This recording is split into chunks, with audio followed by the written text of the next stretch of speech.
What's up, you guys? Kyle McFarman back with another grow series, and in this series we're going to be growing peanuts. These aren't just regular peanuts, these are actually pinstriped peanuts.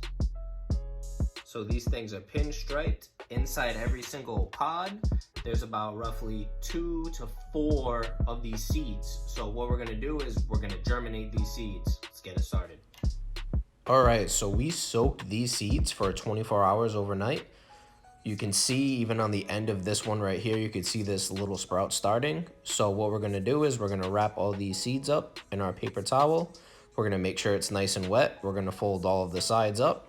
We're going to throw it into our Tupperware container, and we're going to let that sit for about 6 days. Looks like our peanuts are completely done. These have been sitting in here for 6 days. Let's take a look at these. I think they look pretty good. Take a look at these guys. They got some pretty good sprouts on them. I'm gonna get these guys planted 5 completely different ways. As you can see, these are gonna be our indoor plants. So to the right, we have regular potting soil. We're gonna plant in there. And to the left, we have compost / soil from outside. So this is 50% compost, 50% soil. We're gonna bury that guy in there. And then we're gonna throw these under the grow lights. Take the rest of our seeds, we're gonna head outside. All right, so we're outside. This is our 10-gallon bucket, which also has 50% compost, 50% soil. What I'm doing is I'm making sure that my holes are deep enough, and I wanna make sure they're spaced out, because when these plants grow, they're gonna grow tall, they're gonna grow flowers, and those flowers are gonna grow into tendrils that will go back into the soil, and that is what is actually gonna create my peanut. So I need to make sure I have enough space so that those flowers can bloom and those tendrils can get down into the soil and grow a bunch of peanuts. Now moving on to our third experiment, we're actually going to use some Mykos, which is going to help with our root development. So I wanted to try this because this is still 50% compost, 50% soil.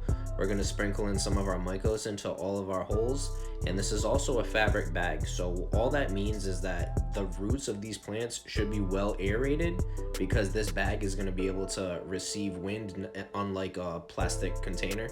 So that's going to be our third test. We'll see how these 3 do.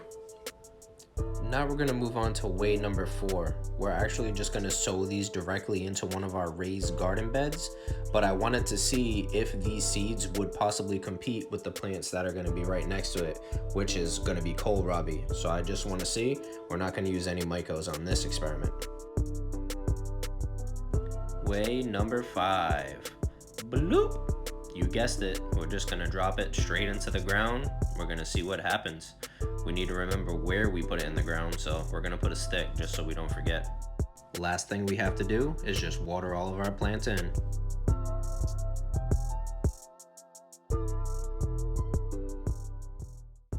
All right, we got everything watered. We got our ones inside on our grow rack under our grow lights. And I can't wait to do updates on this. This is gonna be super fun. The fact that we have all of these different mediums, different soils, different light sources. I have peanuts that are with plants, peanuts that are literally by themselves. It's gonna be a lot of fun. Can't wait to do updates on this. So Kyle McFarman, I'll see you guys in the next video.